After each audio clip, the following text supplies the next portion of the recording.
As we continue our life group series in the beginning, we're talking about new and where we find new in the Bible. And believe it or not, a lot of the Old Testament is about new. We know that it's new when it comes to Genesis and new when it comes to Noah. But when you look after Noah and you get to Abraham, from that point on, all the way to the end of Malachi, there's a lot of new. For example, God called Abraham out of his homeland, out of a land of idolatry, to come serve him. That was new. And from there, he called his son Isaac. And Isaac learned to love the same God that Abraham loved. And how could you not when you were the one on the altar that was about to be sacrificed? You knew something special was going on between the relationship of your dad and God. But then Isaac's son Jacob took that same call for new, and he ended up wrestling with the angel of the Lord. And he actually had a name change from Jacob to Israel so that he could be new. And so we see new all the way through there. We see that new lead them on a journey. Jacob, now Israel, and his family. But that new led them to a journey to a very interesting place, and that was to Egypt. Now Jacob and his family, who had been fighting for the standards or the distinctions, if you will, of the Israelites at that time and the children of Israel, now find themselves in Egypt. And they're in Egypt for a really, really long time.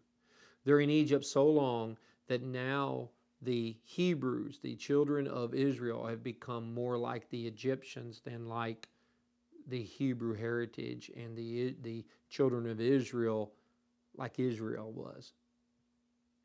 So God decides that he's going to draw them out and deliver them.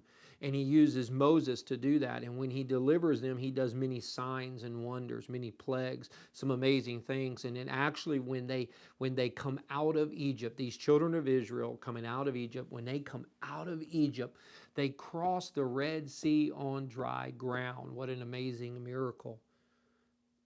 And instantly God brings the water onto the Egyptian armies and destroys them. But even though God brought the children of Israel out of Egypt, he did not get Egypt out of them. That is where God instituted a new law. God instituted his laws, where we get our 10 commandments. They come from the law, and the purpose of the law was to teach the children of Israel what it means to be holy, what it means to be righteous, what it means to live for God and live a life that's pleasing for God. That was the purpose of the new law. And that new law worked for a while until it didn't. Well, that new law eventually gave way to the promise of a new land. And the children of Israel, in the goal to acquire the promise of a new land that God gave them, when they crossed the Jordan River, the water split again. This time when it split, they walked across dry ground, put an altar in the middle of it all, and when the waters come back, it covered it up. But now they were on the new land, the land of Canaan that God had promised them.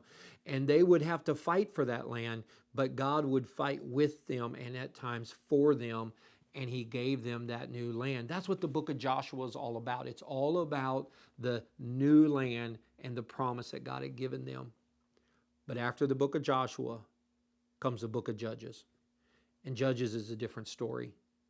Judges is all about how Israel had turned away from what they knew was right. So they had the new law.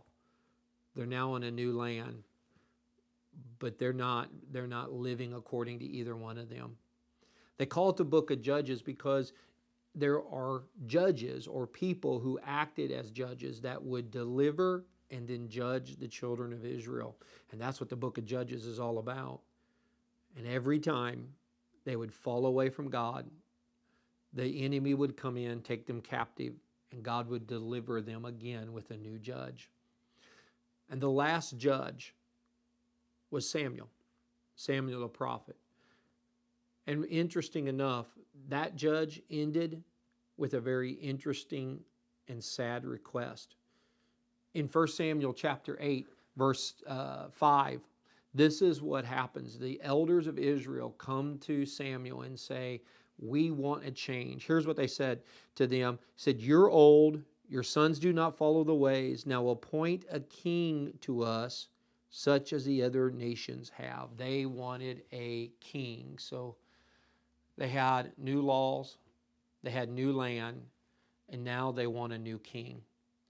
And Samuel let them know that here's what's going to happen. Your kings are going to take your money, they're going to take your grain, they're going to take your cattle, your livestock, they're going to take your servants, they're going to take your daughters and your sons. And yet they wanted a new king. And what's really sad about all of that is almost every king, but just a few, they turned away from God. So here you have a new law, new lands, and new kings. But their old habits, they couldn't break. That's a question that we should ask ourselves. We have new, we have the potential to new, but what old life are we not letting go of? What old habits are keeping us from experiencing the blessing of new? And what old ways keep creeping up? We don't have to live that way, though. God gives us the ability that once we become new, we can stay new. And that's what we want to talk about, is how do we keep old habits from stealing the new?